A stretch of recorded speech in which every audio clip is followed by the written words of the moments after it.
I stared at the pink envelope on my desk. A birthday card from my grandmother, containing her annual $200 gift. As the CEO of Luna Cruise Lines, I didn't need the money, but I kept every card she sent. She was the only one who remembered my birthdays after what happened 10 years ago. Ms. Luna, my assistant Marcus interrupted my thoughts. Your parents' cruise ship, the Royal Paradise, is approaching Miami port. I smiled, remembering that day a decade ago when I turned 18. 10 years earlier.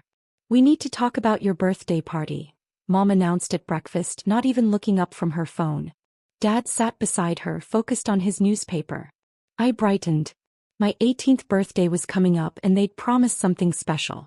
After years of forgotten or minimized celebrations because money was tight, they'd finally agreed to throw me a proper party. I've already invited everyone from school, I said excitedly. And Grandma's flying in from Dash. That's what we need to discuss, Dad cut in. We're canceling the party. The toast in my hand dropped to the plate.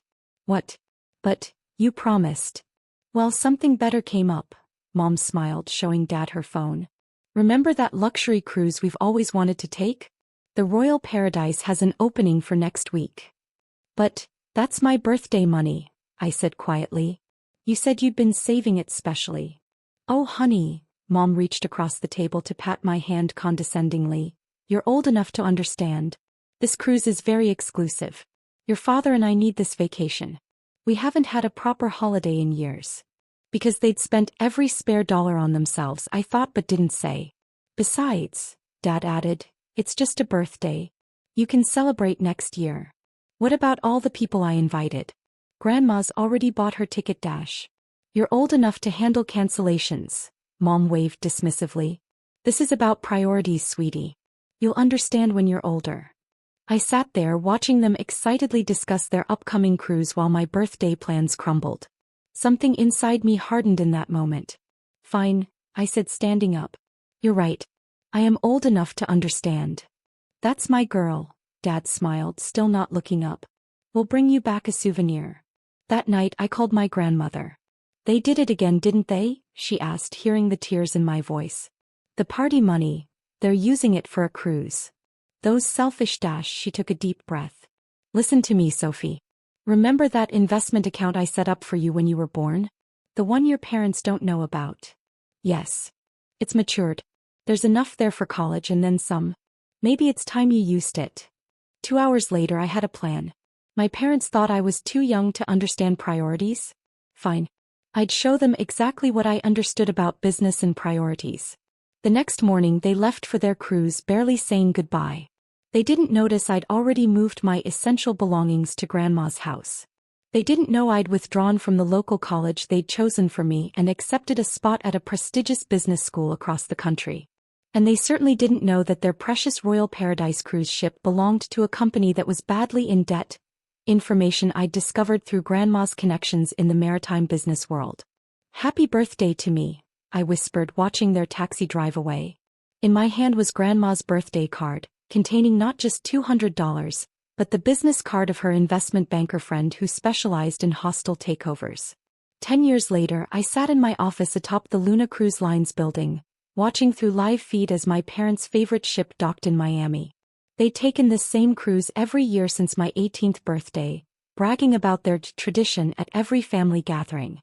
Their suite is ready? I asked Marcus. Yes, Ms. Luna. The presidential suite as they requested. Though they might find some surprises when they board. I smiled. Perfect. Make sure all the staff knows the plan. It's time for my parents to meet the new owner of their beloved Royal Paradise. Welcome aboard the Royal Paradise, the cruise director announced to the gathering of passengers in the main atrium. My parents stood near the front as they always did, wearing their matching cruise veterans t-shirts. Through the ship's security cameras, I watched from my private office that had been secretly installed during the vessel's last renovation. The changes I'd made to the Royal Paradise over the past year were subtle but significant. New logos featuring a crescent moon, staff uniforms with Luna Cruise Line's distinctive silver threading. Before we begin our journey, the director continued, we have a special announcement. For the first time in 10 years, the owner of Luna Cruise Lines will be joining us on this voyage. My mother nudged my father excitedly. They'd been trying to get into Luna's exclusive Mediterranean cruises for years, unaware that they'd been deliberately waitlisted. Please welcome Ms. Sophie Luna. I stepped out onto the grand staircase, wearing a tailored white suit with my company's signature silver moon pin. The atrium fell silent, then burst into applause, except for two people who stood frozen in shock. Mom, Dad, I smiled, descending the stairs. What a surprise seeing you here. Sophie. Mom's voice cracked. What are you? How are you? The owner of Luna Cruise Lines? I finished for her. Well, let's just say I learned about priorities. But you disappeared, Dad stammered. After your 18th birthday you just left. You mean after you took my birthday money for your first cruise? I kept my voice pleasant, aware of the watching crowd. Yes, I left. Went to business school. Started small, buying struggling cruise ships, rebuilding them. Including this one. The Royal Paradise belongs to you? Mom whispered. Everything belongs to me, I gestured around. Luna Cruise Lines owns the entire fleet now, including your precious annual getaway. The cruise director stepped forward with the tablet. Ms. Luna, the paperwork you requested? Ah yes, I took the tablet, turning to my parents. About your suite reservation. We always book the presidential suite, Dad said quickly. We're VIP guests, We're VIP guests, I corrected. You see, I've been reviewing your passenger history. 10 years of demanding upgrades, complaining about service, making our staff cry. Mom's face reddened. We pay good money for My money originally, I cut in. But that's ancient history. What matters is your future bookings. I'm afraid we'll have to downgrade you to a standard cabin. On D deck. Near the engine room. You can't do that. Dad protested.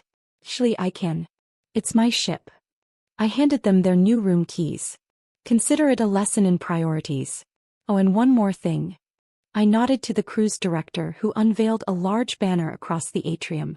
It read, Welcome to Sophie's 28th birthday celebration cruise. The entire ship will be celebrating my birthday for the next 7 days, I announced. Open bar, special events, fireworks, everything I should have had 10 years ago. And you're welcome to join, from your cozy cabin on D deck. This is ridiculous, Mom sputtered. We can just book with another cruise line. You could, I agreed. Except Luna now owns or partners with every major line in this region. Funny how business works, isn't it? As my parents stood there, clutching their downgraded room keys, I addressed the other passengers. Now, who's ready to start the party? The atrium erupted in cheers. As staff began distributing champagne, I caught sight of a familiar face in the crowd, Grandma beaming proudly. Happy birthday, sweetheart, she said, hugging me. Worth waiting 10 years for? I watched my parents slink away toward their new accommodations. Every single minute. By day 3 of the cruise, my birthday celebration was in full swing. Every restaurant, every deck, every lounge celebrated nightly with themed parties. The passengers loved it. All except 2 who spent most of their time sulking in their engine-adjacent cabin. I sat in my office reviewing security footage when Marcus entered. Your parents are requesting another meeting. Their 5th attempt today. Let them wait, I replied, but then noticed something on the screen. Actually, they're at Grandma's table. This should be interesting. Through the camera feed, I watched my mother approach Grandma in the main dining room. Helen, please, she was saying, you have to talk to Sophie. This is cruel. Grandma sipped her wine calmly. Cruel? Like canceling your daughter's 18th birthday for a cruise? Or maybe like forgetting her graduation because you were on another cruise? Or perhaps like missing her college graduation because, oh yes, you were on this very ship. We had no idea she even graduated, Dad protested. She never told us where she went to school. You never asked, Grandma's voice was steel. Too busy planning your next vacation to wonder why your only child disappeared. We're her parents, Mom insisted. No, Grandma set down her glass. You're just the people who gave birth to her. I'm the one who supported her dreams, who helped her apply to business school, who attended every graduation. Did you know she graduated top of her class? Did you know she built this company from scratch? No inherited money except what I saved for her? Did you know she makes a point of remembering every employee's birthday, because she knows how it feels to be forgotten? My parents sat there speechless. Now if you'll excuse me, Grandma stood, straightening her dinner jacket. I believe my granddaughter is about to make an announcement. Right on cue, I stepped onto the dining room stage. Good evening, everyone. I hope you're all enjoying the celebration. Tonight, I have a special story to share. The room quieted as I took the microphone. 10 years ago, my parents taught me an important lesson about priorities.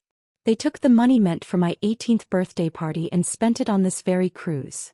Murmurs of disapproval rippled through the crowd. At the time it hurt. But now, I want to thank them. I smiled at their confused faces. Because that decision sparked something in me. It made me realize that success isn't about taking luxury cruises. It's about building something meaningful. I gestured around the room. Luna Cruise Lines isn't just about vacations. We're the only major cruise company with a full college scholarship program for our employees' children. We celebrate every staff birthday with paid time off. And yes, we make sure no parent ever has to choose between a vacation and their child's special day. The room burst into applause. My parents shrank in their seats. So tonight, I continued, I have an announcement. Luna is launching a new program, Birthday Dreams at Sea. For every cruise booked, we'll sponsor a birthday celebration for an underprivileged child who could never afford one. And we're starting with 50 parties this year, one for each week I was forgotten. Standing ovation. Even the staff were wiping away tears. And Mom, Dad? I looked directly at them. You're welcome to help organize these parties. Consider it a new position, birthday celebration coordinators. Starting salary is modest, but it includes one crucial benefit: learning to make children's dreams come true instead of crushing them. Later that night, as I stood on my private deck watching the ocean, Grandma joined me. They're considering your offer, she said. Are they? Or are they just worried about losing their annual cruise privileges? Does it matter? Sometimes people need to lose everything to understand what they had. I fingered the silver moon pin on my jacket. You know what's ironic? Every success I've had, every company I've built, it all started because they taught me exactly what kind of person I didn't want to be. And what kind of person did you become instead? Grandma asked softly. I looked out at the moonlight dancing on the waves, thinking of all the birthday parties we'd soon be planning, all the children who wouldn't have to feel forgotten. The kind who remembers, I answered. The kind who celebrates. The kind who turns disappointment into dreams. Grandma hugged me. Happy birthday, Sophie. It was worth the wait. Yes, I smiled, watching a shooting star streak across the sky. Yes, it was.